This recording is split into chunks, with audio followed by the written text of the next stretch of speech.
accurate local forecast starts now with Chief Meteorologist Eric Finkenbinder. We're finally having a little bit of warmer weather and the snow is melting. I know. So how about we just gain a little more snow by tomorrow, right? Right. We do have snow in the forecast. Nothing to get too excited about. And by the way, by President's Day on Monday, 45 degrees. Okay. So even if we do get a little bit, it's not going to be sticking around at all.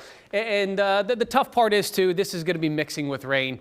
Temperatures on Sunday are going to be in the upper 30s. So we got a lot of things working against trying to get additional snowpack, but there will likely be some snow in parts of the mid-state here tomorrow evening, tomorrow night. Horses enjoying today, and hopefully it's not just the horses. We have blue skies all day today, and I really thought if we were able to keep that sunshine as long as possible, we would get into the 50s, and we did across many parts of the mid-state. However, the official high today coming in at 48. We started this morning, though, at a cold 16 degrees. So Elliotsburg, Waynesboro, Hummelstown, Summerdale, these were some spots that did reach the 50s, and now we see 40s. Even Summerdale, Central Penn College down to about 43. As we look outside, I had to get a glimpse of that sunset. I love these sunsets this time of the year, and you know what? Why not a little of that pink hue as we go into a Valentine evening? If you do have any plans for maybe dinner, hopefully you can enjoy that nice sunset. So we're in the 40s now, and this is actually one of the warmest temperature maps that we've had this entire month.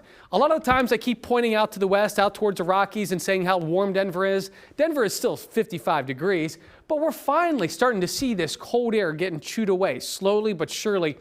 What's really working against us is this stubborn snowpack. That does keep our temperatures a little bit colder, especially at night. This is what I want to focus on, though, this area of low pressure. We've been watching it all week, and you've probably been hearing Dan Tomaso, Michael Brullo, Brent Thacker, myself talking about this quite a bit. And we said, yeah, it's something worth watching. A lot of this staying to the south. And guess what? A lot of it is staying to our south. Virginia, Maryland, Delaware, Chesapeake Bay area, all getting a good soaking rain of this. But we're on the northern edge of this. So by lunchtime tomorrow, we'll start to see rain. Notice for the afternoon, primarily rain. But it's after sunset. If we could get cold enough, notice it wants to transition. I think there will be a mixture of rain and snow as we head into Sunday evening and Sunday night, and it's gone and it's out of here by President's Day Monday morning.